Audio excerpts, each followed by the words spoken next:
Hello friends, welcome back to our channel.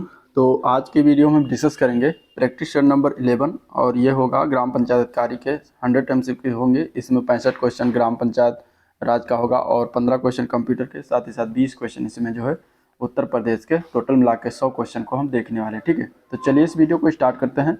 इसके पहले 10 practice set हो चुका है। जिन लोगों ने वीडियो नहीं देखा है चैनल पेज पर जाइए, उसको देखिए, आपके लिए बहुत ही इंपॉर्टेंट है।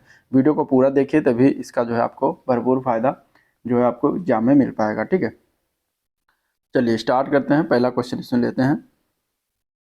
पहला क्वेश्चन है, संविधान के निम्नलिखित संशोधनों में से किसके अंतर्गत भारत में महिलाओं के लिए ग्राम पंचायत में 30% से अधिक स्थान आरक्षित किया गया है। ठीक है, कौन सा संशोधन किया गया था जिसमें ग्राम पंचायत में महिलाओं के लिए 30% से अधिक स्थान को आरक्षित किया गया है? इसका आंसर क्या हो जाएगा?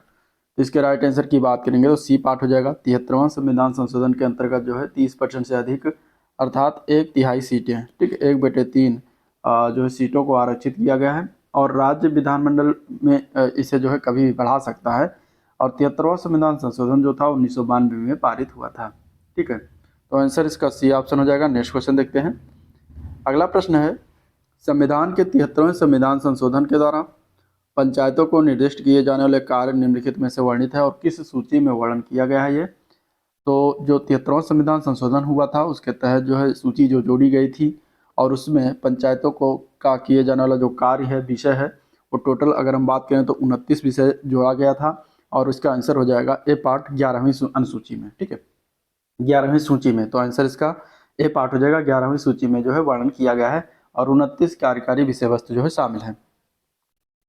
नेक्स्ट क्वेश्चन है, वो राज्य जिसमें पंचायती राज व्यवस्था सर्वप्रथम लागू हुआ। ठीक है, वो राज्य कौन सा है जहां पे पंचायती राज व्यवस्था सर्वप्रथम लागू हुआ था? तो सर्वप्रथम की अगर हम बात करेंगे तो हो जाएगा बी ऑप्शन, राजस्थान। राजस्थान का नागौर जिला है, वहां पे जो है सर्वप्रथम लागू किया गया था। तो आंसर इसका क्या हो जाएगा? B option. कब लागू किया गया था?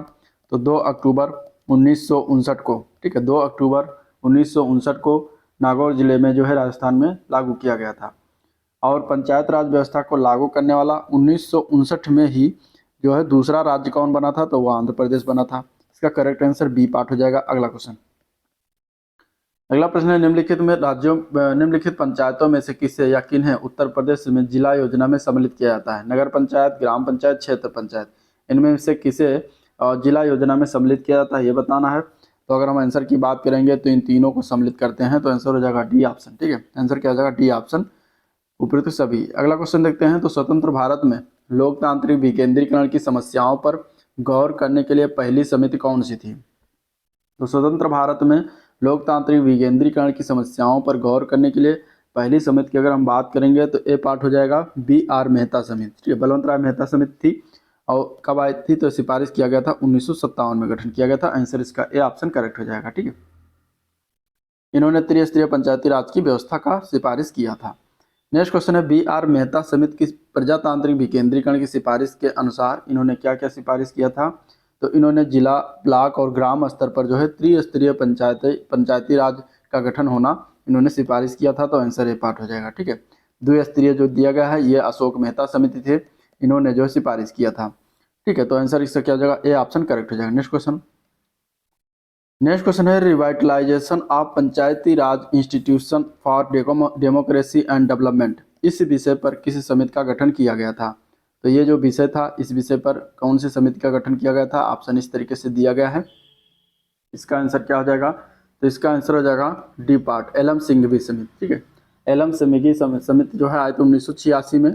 1986 की अगर हम बात करेंगे तो 1986 में राजीव गांधी की सरकार के द्वारा revitalization of Panchayati Raj institution for democracy and development विषय पर एलम सिंघवी समिति का गठन किया गया था। अगला प्रश्न है, सामुदायिक विकास कार्यक्रम का उद्देश्य क्या था? तो सामुदायिक विकास कार्यक्रम का उद्देश्य था ग्रामीण जनता के मानसिक दृष्टिकोण में परिवर्तन करना, ये सही है। गांव में उत्तरदायी एवं क्रियाशील नेतृत्व का विकास करना, ये भी सही है। ग्रामवासियों को आत्मनिर्भर और परिवर्तनशील बनाना, ये भी सही है। तो उपरोक्त सभी सही हो जाएगा। आंसर इसका डी ऑप्शन करेक्ट हो जाएगा। ठीक है, आंसर क्या हो जाएगा? डी ऑप्शन करेक्ट हो जाएगा। अगले प्रश्न की बात करते हैं। तो मुगल शासन व्यवस्था में गांव की प्रति भूमि एवं चारागाह भूमि पर किसका अधिकार होता था? ठीक है, मुगल शासन की जब व्यवस्था थी मुगल काल में, तो गांव की जो प्रति भूमि होती थी और चारागाह भूमि होती थी उस पर किसका अधिकार होता था? इसका आंसर बताना है। तो जो मुगल शासन व्यवस्था थी उसमें गांव की परती भूमि थी या चरागाह भूमि पर जो था वो राज्य का अधिकार होता था। तो आंसर क्या हो जाएगा, बी ऑप्शन करेक्ट। ठीक है, राज्य का अधिकार होता था। भू राजस्व भू राजस्व प्रशासन की मुख्य इकाई जो थी वो ग्राम ही थी मुगल शासन में भी, जिसमें मालगुजारी से संबंधित दो अधिकारी होते थे जिन्हें मुकद्दम और पटवारी कहा जाता था। और इसका आंसर बी ऑप्शन हो जाएगा, राज्य का। ठीक है, अगला क्वेश्चन है चोलकालीन ग्रामीण संस्था उर, ठीक है, की कार्य समिति को क्या कहा जाता था।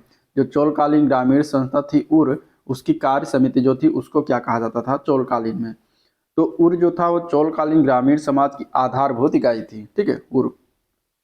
और इसकी कार्य समिति जो थी उसको हम आलूगड़म या फिर गड़म, ये दोनों कहते थे। तो आंसर हो जाएगा ए व सी दोनों। ठीक है, आंसर ए व सी दोनों, आंसर क्या हो जाएगा, ए व सी दोनों। नेक्स्ट क्वेश्चन, पंचायती राज की त्रिस्तरीय प्रणाली में कौन शामिल है इनमें से।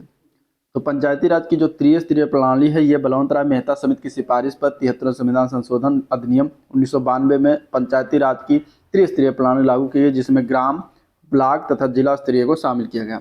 ग्राम, ब्लॉक तथा जिला स्तरीय को शामिल किया गया, तो ऊपर तो सभी हो जाएगा। ग्राम पंचायत का सचिव कौन होता है। तो ग्राम पंचायत का सचिव होता है ग्राम विकास अधिकारी। ठीक है, आंसर क्या हो जाएगा इसका, ए पार्ट करेक्ट हो जाएगा। नेक्स्ट क्वेश्चन देखते हैं, किस संविधान संशोधन के द्वारा पंचायती राज को संवैधानिक दर्जा प्राप्त हुआ। तो इसका अगेन इसका आंसर क्या हो जाएगा, बी पार्ट 73वां संविधान संशोधन। नेक्स्ट क्वेश्चन देखते हैं, उत्तर प्रदेश पंचायती विधि संशोधन अधिनियम 1994 के अनुसार कोई व्यक्ति या दो से अधिक पदों को धारण करता है तो कितने दिनों के अंदर एक पद के अतिरिक्त शेष पदों से त्यागपत्र देना होगा। ठीक है, मतलब कि जो उत्तर प्रदेश पंचायत विधि संशोधन अधिनियम 1994 है उसके अनुसार अगर हम देखेंगे तो कोई व्यक्ति अगर दो या दो से अधिक पदों को धारण करता है तो वो कितने दिनों के अंदर एक पद के अतिरिक्त शेष पदों से जो है त्यागपत्र देता है या दे देगा। तो ये होता है 60 दिन। ठीक है, 60 दिन के अंदर उसे त्यागपत्र देना होगा। आंसर इसका ये ऑप्शन करेक्ट हो जाएगा। नेक्स्ट क्वेश्चन, पंचायत चुनाव से संबंधित प्रतीकों की सूची संबंधी अधिसूचना कौन जारी करता है। ठीक है, जो पंचायत चुनाव होता है उससे संबंधित जो प्रतीक चिन्ह होता है उनकी सूची के संबंधित कौन जारी करता है। तो ये जारी किया जाता है राज्य निर्वाचन आयोग के द्वारा। आंसर इसका क्या हो जाएगा, ए पार्ट करेक्ट हो जाएगा। नेक्स्ट क्वेश्चन है, पंचायत संबंधी भाग 9 का विस्तार निम्नलिखित में से किसके द्वारा किया जा सकता है। तो जो पंचायत संबंधी संविधान में भाग 9 ऐड किया गया है उसका विस्तार अगर करना हो तो कौन करेगा, तो वो कर सकता है संसद। ठीक है, संसद कर सकती है। आंसर इसका ए ऑप्शन करेक्ट हो जाएगा। ठीक है, संसद इसका क्या कर सकती है, विस्तार कर सकती है। अगले क्वेश्चन की बात करते हैं, तो पंचायत में महिला आरक्षण की सीमा अधिकतम कितनी हो सकती है। तो पंचायत में महिला आरक्षण की सीमा जो दिया गया है वो है 1/3 1/3 यानी 33.33%। तो आंसर ये पार्ट करेक्ट हो जाएगा, तो 1/3। ठीक है, 1/3।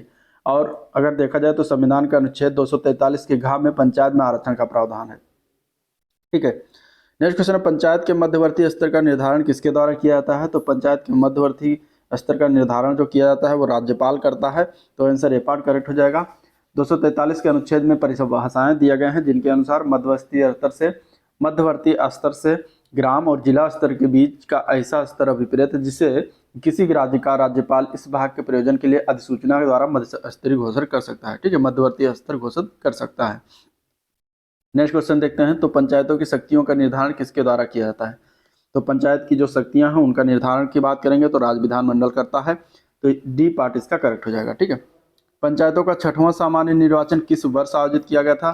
तो पंचायतों का 6वां सामान्य निर्वाचन जो हुआ था ये 1988 में हुआ था। तो आंसर इसका क्या हो जाएगा, डी ऑप्शन करेक्ट। अगला क्वेश्चन की बात करते हैं, 15 अगस्त 1949 से उत्तर प्रदेश में कुल कितनी पंचायतों ने कार्य करना प्रारंभ किया था। तो इसके अगर हम बात करें 1949 की अगर बात कर रहा है तो इसमें जब उस समय आज़ादी के बाद तो टोटल 35,000 कार्य पंचायतों ने जो है कार्य करना प्रारंभ किया था। तो आंसर इसका ए ऑप्शन करेक्ट हो जाएगा। नेक्स्ट क्वेश्चन, उत्तर प्रदेश सरकार द्वारा मुख्यमंत्री समग्र ग्राम विकास योजना की शुरुआत कब किया गया। तो यह शुरुआत किया गया था वर्ष 2018 में। ठीक है, कब, जनवरी वर्ष 2018 में मुख्यमंत्री समग्र ग्राम विकास योजना की शुरुआत हुई थी।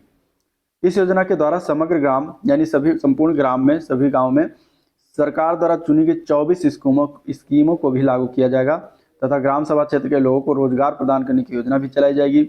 इन चुने हुए गांव में शहीद की प्रतिमा लगाई जाएगी और गांव को शहीद के नाम से सम्मानित किया जाएगा। तो ये सारे काम इसके तहत किए जाएंगे। ठीक है। अगली योजना है इंदिरा आवास योजना की शुरुआत कब किया गया था? पुरानी योजना है, ये शुरुआत हुआ था 1985-86, ये डेट याद रखिएगा। ठीक है, ये डेट याद रखिएगा। इसमें अगर हम बात करें तो केंद्र और राज्य का वित्त पोषण होता है जो वो 75:25 का हो रहता है। ठीक है, और अगर केंद्र शासित प्रदेश है तो उसमें 100% होता है, केंद्र का अनुपात में दिया जाता था। ठीक है, लेकिन इसमें 1 अप्रैल 2013 को बदलाव किया गया और इसमें आप देखेंगे केंद्र और राज्यों का अनुपात जो है 50-50% हो गया है। और इस योजना का पुनर्गठन 1999 टू 2000 में किया गया था। यह योजना जो है गांव के गरीबों के लिए मुफ्त में मकानों के निर्माण की प्रमुख योजना है, इसके तहत आती है।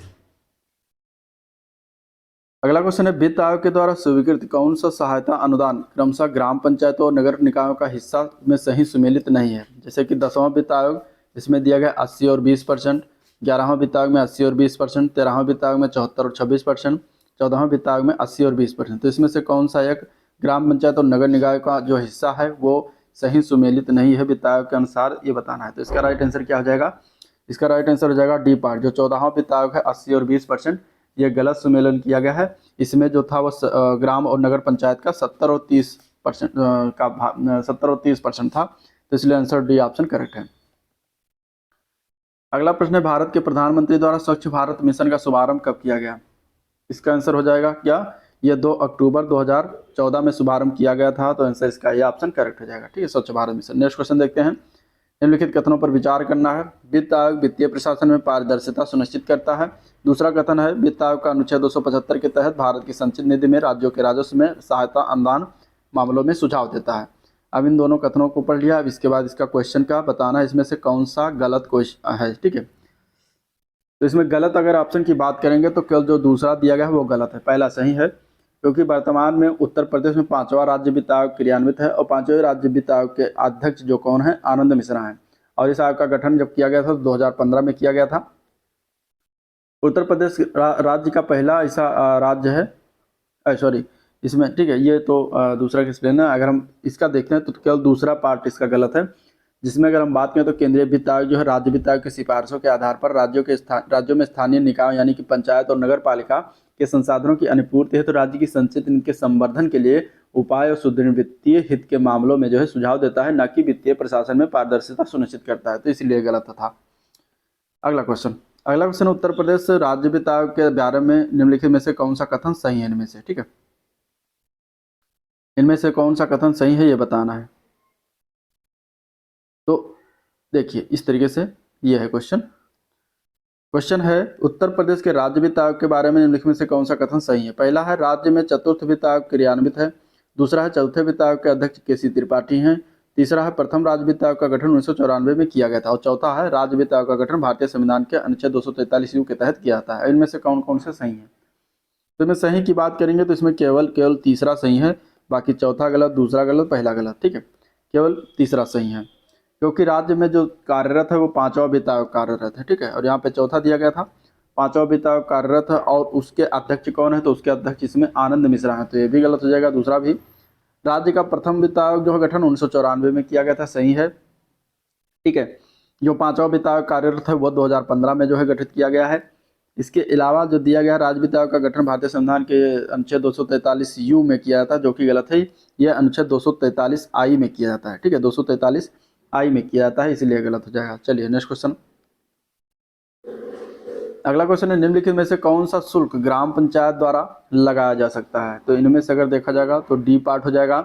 वधशालाओं पर शुल्क, जल शुल्क, चलचित्र यानी सिनेमा पर शुल्क, ये ग्राम पंचायत के द्वारा लगाया जा सकता है। ठीक है, नेक्स्ट क्वेश्चन है निम्नलिखित में से कौन पंचायतों के लिए राजस्व का स्रोत है? तो इनमें से पंचायतों के लिए राजस्व का स्रोत केंद्र सरकार से प्राप्त अनुदान होता है, राज्य सरकार से प्राप्त अनुदान होता है, केंद्र द्वारा प्रायोजित योजनाओं के लिए आवंटन सभी होता है, तो आंसर हो जाएगा डी ऑप्शन। ठीक है, आंसर क्या हो जाएगा? डी ऑप्शन, उपरोक्त सभी। ठीक है, नेक्स्ट क्वेश्चन देखते हैं। तो रजिस्ट्रार अपने कार्य क्षेत्र की सूचना किसे भेजता है?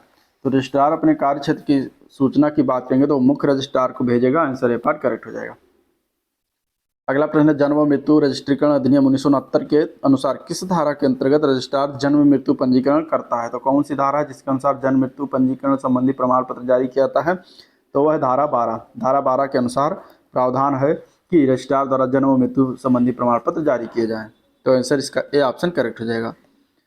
अगले क्वेश्चन की बात करते हैं तो बच्चे के जन्म का रजिस्ट्रीकरण के संबंध में सत्य कथन यानी कि सही कथन कौन सा है इनमें से। तो इनमें से अगर देखा जाएगा तो बच्चे के जन्म का रजिस्ट्रीकरण बिना नाम का भी किया जा सकता है। तो सत्य कथन की बात करेंगे तो ये गलत है, ठीक है, ए पार्ट गलत हो जाएगा। बच्चे के नाम का रजिस्ट्रीकरण 1 वर्ष के उपरांत तथा 15 वर्ष के भीतर विलम्ब शुल्क के साथ राज्य की नियमावली के तहत किया जाएगा, ठीक है, सॉरी। तो ये दोनों सही है, ठीक है, आंसर हो जाएगा उपरोक्त तो दोनों कथन सही है।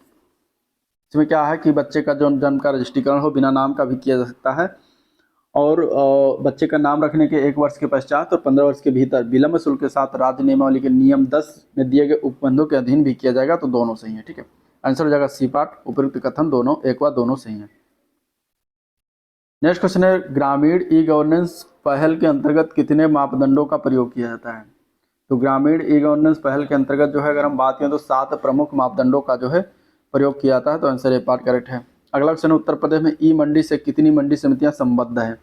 तो ई मंडी से अगर देखा जाएगा तो 251 मंडियां जो है समितियां इससे संबद्ध हो गई हैं। तो आंसर इसका क्या हो जाएगा, ए पार्ट करेक्ट है। ई मंडी क्या है, तो ई मंडी का तात्पर्य ऐसी व्यवस्था से होता है जहां मंडी की प्रक्रियाओं में सूचना प्रौद्योगिकी, ठीक है, यानी इंफॉर्मेशन टेक्नोलॉजी तथा टेक्निक का अधिकतम प्रयोग और मानवीय हस्तक्षेप को न्यूनतम करते हुए मंडी द्वारा उपलब्ध कराई जा रही सेवाओं को ऑनलाइन डिजिटल माध्यम से उपलब्ध कराया जाए, उसको क्या कहते हैं, ई मंडी कहते हैं, ठीक है। चलिए नेक्स्ट, भारत के कुल कितने पंचायतों में जियो टैगिंग शुरू की गई है। तो इसका आंसर क्या हो जाएगा, तो इसका आंसर हो जाएगा डी पार्ट, ठीक है, 2,49,147 पंचायतों में जियो टैगिंग शुरू कर दिया गया। नेक्स्ट क्वेश्चन है जल जीवन मिशन के तहत किस वर्ष तक सभी घरों में नल कनेक्शन के माध्यम से सुरक्षित पेयजल उपलब्ध कराने का लक्ष्य रखा गया था। तो ये 2024 तक का रखा गया है, आंसर इसका बी ऑप्शन करेक्ट हो जाएगा। अगला क्वेश्चन की बात करते हैं तो ग्रामीण विद्युतीकरण योजना कब प्रारंभ किया गया था। तो ये 1969-70 में प्रारंभ किया गया था, ठीक है। आश्रय बीमा योजना का उद्देश्य क्या है। तो आश्रय बीमा योजना के उद्देश्य की अगर हम बात करेंगे तो डी पार्ट जो बेरोजगार कामगारों को सामाजिक सुरक्षा प्रदान करना। तो आंसर डी ऑप्शन करेक्ट हो जाएगा। कॉमन सर्विस सेंटर की महत्वपूर्ण भूमिका क्या रही है, इसका आंसर क्या हो जाएगा, तो इसका आंसर हो जाएगा डिजिटल इंडिया कार्यक्रम को आगे बढ़ाने में महत्वपूर्ण भूमिका है, ऑन डिमांड शासन सेवाएं उपलब्ध कराने में महत्वपूर्ण भूमिका है, डिजिटल सशक्तिकरण में भी महत्वपूर्ण भूमिका है। तो आंसर हो जाएगा डी पार्ट, उपयुक्त सभी में। अगला क्वेश्चन है कॉमन सर्विस सेंटर के लाभदायक रहे हैं, किसके लिए लाभदायक रहे हैं। तो कॉमन सर्विस सेंटर जो है ये महिला अधिकारिता को बढ़ावा देने में, समावेशी दृष्टिकोण के रूप में, रोजगार सृजन में, इन सभी में जो है लाभदायक रहा है। तो आंसर हो जाएगा डी पार्ट, उपयुक्त सभी, ठीक है। और अगर हम बात करें तो दिसंबर 2017 तक जो है 46,000 से अधिक महिला VLE जनसेवा केंद्र का संचालन कर रही थी। वहीं ई गवर्नेंस में महिलाओं को और अन्य पिछड़ा वर्ग के ग्रामीण स्तर के उद्यमियों के प्रशिक्षण ने जनसेवा केंद्रों को एक समावेशी दृष्टिकोण दिया है, जो ग्रामीण आबादी को डिजिटल सेवाएं प्रदान करने के साथ साथ समाज के कमजोर वर्गों के सशक्तिकरण में भी प्रदान करता है, मदद करता है। तो आंसर इसका हो जाएगा डी पार्ट। नेक्स्ट क्वेश्चन देखते हैं, CSC का क्या कार्य नहीं है, ठीक है, कॉमन सर्विस सेंटर का कार्य क्या नहीं, इनमें से ये बताना है। तो पासपोर्ट बनाना, बीमा कराना, जन्म प्रमाण पत्र बनाना, ये सभी कार्य होते हैं, लेकिन नौकरी के आवेदन फॉर्म सबमिट करवाना ये जो है CSC का कार्य नहीं होता। तो आंसर हो जाएगा डी ऑप्शन करेक्ट, ठीक है। CSC का कार्य है पासपोर्ट बनाना, बीमा कराना, सरकारी और गैर सरकारी कार्य कराना, जन्म मृत्यु प्रमाण पत्र बनाना, आधार कार्ड बनाना, पैन कार्ड बनाना, ये सभी कार्य जो है CSC का कार्य है। अगला क्वेश्चन है ग्राम पंचायत से संबंधित विभिन्न योजनाओं से प्राप्त होने वाली धनराशि का विवरण कहाँ होता है। तो इसका विवरण होता है पंचायत सचिवालय में, आंसर ए पार्ट करेक्ट हो जाएगा। नेक्स्ट क्वेश्चन देखते हैं। नेक्स्ट क्वेश्चन की बात करें तो मनरेगा के तहत किए जा रहे कार्यों का लेखा जोखा तथा मनरेगा कार्य करने वाले लोगों की मजदूरी संबंधी विवरण व्यवस्थित रूप से कौन रखता है इसका। तो यह रखता है ग्राम पंचायत सहायक, आंसर डी ऑप्शन करेक्ट हो जाएगा। राष्ट्रीय ग्रामीण विकास और पंचायती राज संस्थान का मुख्यालय कहाँ पर स्थित है। तो हैदराबाद में स्थित है, आंसर हो जाएगा इसका डी ऑप्शन करेक्ट, ठीक है। पंचायत कर निर्धारण के खिलाफ अपील याचिका पर कार्यवाही कितने दिनों में शुरू की जाएगी। तो ये शुरुआत किया जाएगा 30 दिनों में, आंसर क्या हो जाएगा बी ऑप्शन करेक्ट। गांव में लघु उद्योग लगाने के लिए अनापत्ति प्रमाण पत्र ग्राम पंचायत द्वारा कितने समय में दिया जाना चाहिए। तो इसके अगर हम आंसर की बात करेंगे तो 15 दिनों में दिया जाएगा, ठीक है। अगले क्वेश्चन की बात करते हैं तो ग्रामीण पंचायत नागरिक घोषणा पत्र पंचायती राज मंत्रालय द्वारा किसके सहयोग से तैयार किया गया है। तो यह तैयार किया गया है राष्ट्रीय ग्रामीण विकास और पंचायती राज संस्थान के द्वारा। तो आंसर इसका सी ऑप्शन हो जाएगा, ए व बी दोनों सही। नेक्स्ट क्वेश्चन है निम्नलिखित में से कौन महात्मा गांधी राष्ट्रीय ग्रामीण रोजगार गारंटी अधिनियम से लाभान्वित होने के पात्र हैं इनमें से। तो हो जाएगा किसी भी परिवार के वयस्क सदस्य जो होते हैं वो पात्र हैं। और ये मनरेगा जो कि विश्व का सबसे बड़ा काम गारंटी कार्यक्रम है, जो अगस्त 2005 में अधिनियमित किया गया था। इसमें क्या होता है कि 100 दिनों के रोजगार की गारंटी, कानूनी गारंटी प्रदान करता है। अगला क्वेश्चन देखते हैं। तो जल जीवन मिशन के उद्देश्य क्या क्या है। पहला है प्रत्येक ग्रामीण परिवार को स्वच्छ पेयजल प्रदान करना। दूसरा है गुणवत्ता प्रभावित क्षेत्रों, सूखाग्रस्त रेगिस्तानी रेगिस्तानी क्षेत्रों के गांव, सांसद आदर्श ग्राम योजना गांव आदि में स्वच्छ पेयजल को प्राथमिकता देना। तीसरा है स्कूल, आंगनबाड़ी केंद्र, पंचायत भवन, स्वास्थ्य केंद्र, सामुदायिक भवन को कार्यात्मक नल कनेक्शन प्रदान करना। और इसमें बताना है कि इन तीनों में क्या सही है। ठीक है, तो इसका आंसर क्या आ जाएगा, सी पार्ट हो जाएगा। तीनों सही है, आंसर सी ऑप्शन करेक्ट हो जाएगा। जल जीवन मिशन की शुरुआत कब की गई थी। तो 15 अगस्त 2019 को इसकी शुरुआत किया गया था। नेक्स्ट क्वेश्चन है, राष्ट्रीय ग्रामीण स्वराज अभियान के तहत वित्त पोषण पर्यटन केंद्र और राज्यों के बीच क्या रखा गया है। तो राष्ट्रीय ग्राम स्वराज अभियान के तहत अगर वित्त पोषण पर्यटन केंद्र और राज्य के बीच की बात करेंगे तो 60:40 का अनुपात रखा गया है। तो आंसर डी ऑप्शन करेक्ट है। अगला प्रश्न है, उत्तर प्रदेश सरकार द्वारा किसान मित्र योजना कब शुरू की गई। तो उत्तर प्रदेश सरकार द्वारा किसान मित्र योजना की शुरुआत 18 जून 2001 को किया गया था। तो आंसर इसका ये ऑप्शन करेक्ट हो जाएगा। अगला प्रश्न देखते हैं। तो प्रधानमंत्री स्वामित्व योजना कब से पूरे देश में लागू कर दी गई है। तो प्रधानमंत्री स्वामित्व योजना पूरे देश में अगर हम बात करेंगे तो 24 अप्रैल 2021 से इसको लागू कर दिया गया है पूरे देश में। तो आंसर इसका क्या हो जाएगा, ए ऑप्शन करेक्ट हो जाएगा। ठीक है, आंसर क्या हो जाएगा, ए ऑप्शन इसका राइट हो जाएगा। नेक्स्ट क्वेश्चन देखते हैं। मध्याह्न भोजन योजना यानी मिड डे मील स्कीम जो है किस वर्ष प्रारंभ किया गया था। तो यह प्रारंभ हुआ था 1995 में। आंसर क्या हो जाएगा, बी ऑप्शन करेक्ट हो जाएगा। ठीक है, इसके अंतर्गत क्या होता है, तो सरकारी प्राथमिक स्कूलों में बच्चों को पोषण युक्त भोजन उपलब्ध कराया जाता है। तो आंसर बी पार्ट हो जाएगा। नेक्स्ट क्वेश्चन देखते हैं। तो जवाहर ग्राम समृद्धि योजना कब शुरुआत किया गया था। तो यह शुरुआत हुआ था 1999 को। जवाहर ग्राम समृद्धि योजना 1999 में शुरुआत किया गया था, 1 अप्रैल 1999 को। अगला क्वेश्चन देखते हैं। तो अटल भूजल योजना की शुरुआत कब की गई थी। तो अटल भूजल योजना की शुरुआत हुआ है 1 अप्रैल 2020 को। अप्रैल 2020 में हुआ था। तो आंसर बी ऑप्शन इसका राइट हो जाएगा। कुटीर ज्योति कार्यक्रम किस वर्ष प्रारंभ किया गया। तो कुटीर ज्योति कार्यक्रम जो 1988-89 में प्रारंभ किया गया। आंसर डी ऑप्शन हो जाएगा। ठीक है, राष्ट्रीय ग्राम स्वराज अभियान योजना को पहली बार किस अवधि के लिए मंजूरी दी गई थी। तो यह मंजूरी दिया गया था वर्ष 2018-2019 से लेकर 2021-22 के लिए। तो आंसर ए पार्ट करेक्ट हो जाएगा।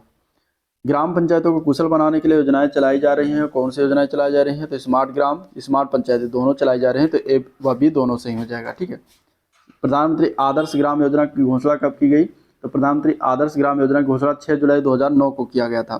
सॉरी, तो 6 जुलाई 2009 को किया गया था। तो ये हो जाएगा ए पार्ट इसका करेक्ट है। ठीक है, ए पार्ट इसका सही हो जाएगा।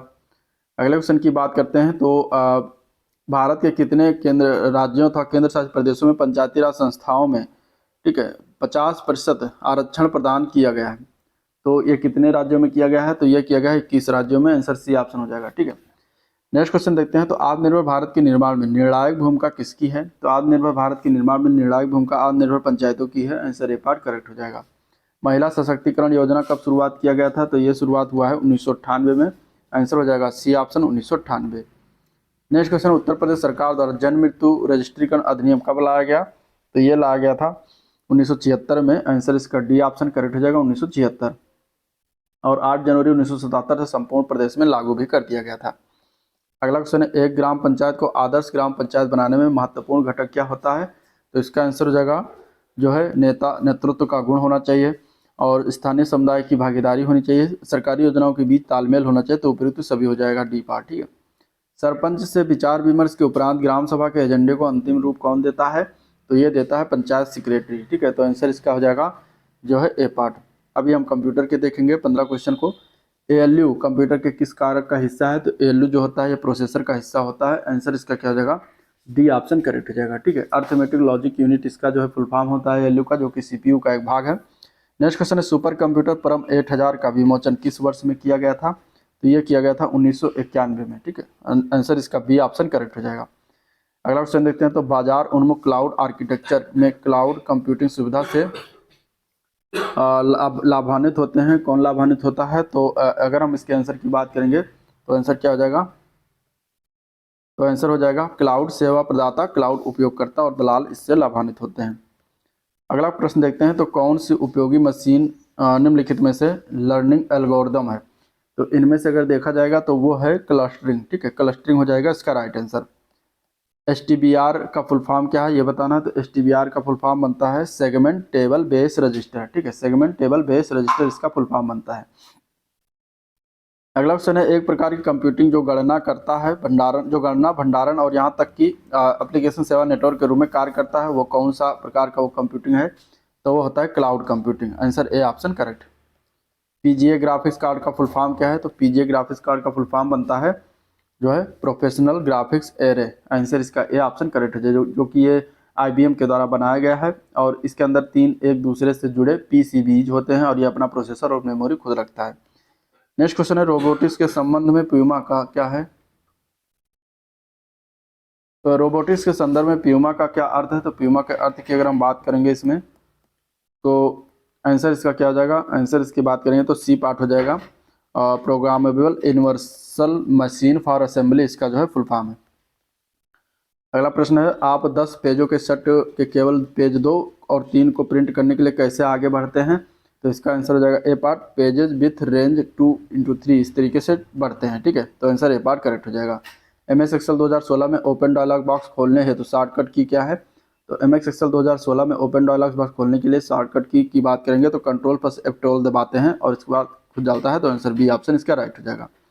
निम्नलिखित में से कौन सी MS वर्ड की अंतर्निहित सुविधा नहीं है इनमें से? तो इसका आंसर हो जाएगा live stream. Live stream MS word के साथ नहीं होता, तो आंसर इसका क्या हो जाएगा? A part. बाकी स्पेल चेक, शब्द को संवाद, ये सभी MS वर्ड का हिस्सा है। नेक्स्ट क्वेश्चन है, MS ऑफिस 2010 की एक्सेल वर्कबुक में डिफ़ॉल्ट के तौर पर कितनी वर्कशीट शामिल होती हैं? तो याद रखिएगा 3 होती हैं, ठीक है, 3 डिफ़ॉल्ट के तौर पर वर्कबुक जो है इसमें शामिल रहती है। तो आंसर इसका सी ऑप्शन राइट है। नेक्स्ट क्वेश्चन, तात्कालिक संदेश प्रेषण किसका उदाहरण है? तो तात्कालिक संदेश प्रेषण जो है ये हैंगआउट का उदाहरण है। आंसर इसका जो है ए पार्ट करेक्ट है। नेक्स्ट क्वेश्चन देखते हैं, निम्नलिखित में से कौन सा एक इंटरनेट ब्राउजर नहीं है इनमें से? तो इनमें से अगर देखा जाएगा तो पांडा जो है ये इंटरनेट ब्राउजर नहीं होता, जबकि इसमें फायरफॉक्स, सफारी, क्रोम ये सब इंटरनेट ब्राउजर के उदाहरण हैं। अगला क्वेश्चन है, इनमें से कौन सा ऑपरेटिंग सिस्टम नहीं है? तो ऑपरेटिंग सिस्टम की बात करें तो ओरेकल जो होता है ये ऑपरेटिंग सिस्टम नहीं होता, बाकी डॉस, लिनक्स, विंडोज ये सभी ऑपरेटिंग सिस्टम है, ठीक है। और ओरेकल जो होता है एक डाटाबेस पर आधारित एक सॉफ्टवेयर होता है अलग। अगला प्रश्न है, निम्नलिखित में से कौन कभी भी उत्तर प्रदेश का राज्यपाल नहीं रहा इनमें से? तो उनका नाम है ND तिवारी, ठीक है। ND तिवारी जो थे, नारायण दत्त तिवारी जी का नाम था, ये राज्यपाल कभी नहीं रहे उत्तर प्रदेश के। ये उत्तर प्रदेश उत्तराखंड के भूतपूर्व मुख्यमंत्री रहे थे। उत्तर प्रदेश में जनसंख्या का सर्वाधिक सांद्रण कहाँ पर पाया जाता है, किस जिले में पाया जाता है? सबसे ज़्यादा घनत्व, सांद्रण मीन्स घनत्व किस जिले में पाया जाता है? तो वो है गाजियाबाद में। आंसर सी ऑप्शन करेक्ट हो जाए, ठीक है। 3971 व्यक्ति प्रति वर्ग किलोमीटर में निवास करते हैं वहाँ पे। निम्नलिखित में से किस राज्य में भारत के प्रथम अमृत सरोवर का उद्यान किया गया? तो ये शुरुआत किया गया उत्तर प्रदेश के रामपुर जिले से अमृत सरोवर का उद्घाटन किया गया था, शुरुआत किया गया था। तो आंसर इसका क्या हो जाएगा? डी पार्ट, ठीक है। अगला क्वेश्चन, उत्तर प्रदेश में मिड डे मील कार्यक्रम आरंभ किया गया, कब आरंभ किया गया? तो ये 1995 में आरंभ किया गया, 15 अगस्त 1995 को। नेक्स्ट क्वेश्चन देखते हैं, तो उत्तर प्रदेश में मूल्य वर्धित कर यानी वैट कब लागू हुआ? तो ये लागू हुआ था 1 जनवरी 2008 से। आंसर बी पार्ट करेक्ट हो जाएगा।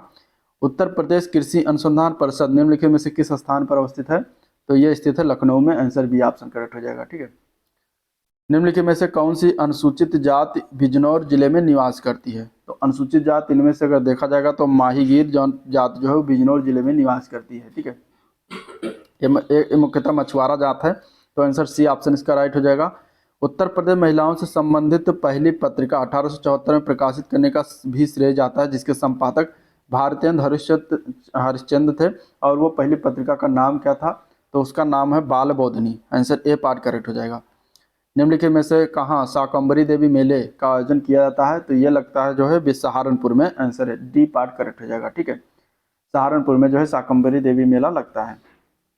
अगला प्रश्न है, उत्तर प्रदेश को पहले संयुक्त प्रांत के रूप में जाना जाता था, इसे किस वर्ष उत्तर प्रदेश नाम दिया गया? तो ये नाम दिया गया था 1950 में, ठीक है। 1950 में 24 जनवरी 1950 में इसको नया नाम दिया था उत्तर प्रदेश। और 24 जनवरी को 2018 से उत्तर प्रदेश दिवस भी मनाया जाता है। नेक्स्ट क्वेश्चन है, काकोरी षड्यंत्र केस में प्रधान आरोपी पंडित राम प्रसाद बिस्मिल को उत्तर प्रदेश किस शहर में जो है फांसी दे दी गई थी? तो इन्हें दिया गया था गोरखपुर जिले में। आंसर बी ऑप्शन करेक्ट हो जाएगा, ठीक है। 19 दिसंबर 1927 को जो है इनको फांसी दे दिया गया था। तो ये काकोरी षड्यंत्र केस में। तो आंसर इसका क्या हो जाएगा? B part. नेक्स्ट क्वेश्चन है, GT रोड कहाँ से नहीं गुजरती?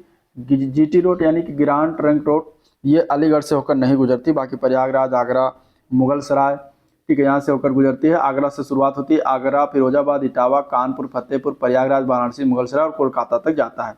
अभी देखेंगे तो इसको राष्ट्रीय राजमार्ग 19 के नाम से जाना जाता है। इसका पुराना नाम राष्ट्रीय राजमार्ग NH2 था। नेक्स्ट क्वेश्चन है, निम्नलिखित में से कौन सा नाभिकीय शक्ति संयंत्र उत्तर प्रदेश में स्थित है इनमें से? तो वो हो जाएगा बी पार्ट नरौरा, ठीक है। नरौरा जो शक्ति केंद्र कहाँ पर है? उत्तर प्रदेश में है। कैगा जो है कर्नाटक में है, कलपक्कम तमिलनाडु में है और काकरापार गुजरात में है। उत्तर प्रदेश का निम्न में से कौन सा जिला काली मिट्टी के बर्तनों के लिए प्रसिद्ध है इनमें से? तो वो हो जाएगा आजमगढ़, ठीक है। आजमगढ़ में काली मिट्टी बर्तनों के लिए प्रसिद्ध है। दादरी, चुनार, चुर्क, डाला सभी कारखाने हैं जो उत्पादित करते हैं। क्या उत्पादन करते हैं? तो सीमेंट का उत्पादन होता है। और यह जो है मिर्जापुर जिले में स्थित कजराहट और रोहतास क्षेत्र में उच्च श्रेणी का चूना उपलब्ध है जो सीमेंट निर्माण के लिए मुख्यतः है, ठीक है। सोनभद्र जिले में चिर्क और डाला सीमेंट फैक्ट्रियों के चुना जाता है, इन स्थानों से उपलब्ध होता है।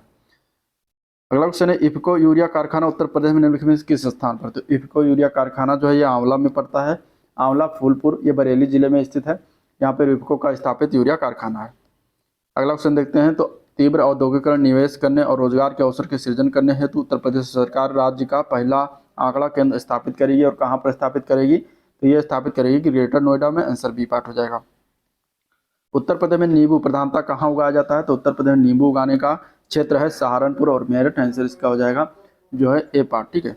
निम्न कंद फलों में से किसे गरीब का मित्र कहा जाता है इनमें से? तो आंसर हो जाएगा डी पार्ट, आलू को गरीब का मित्र कहा जाता है, ठीक है।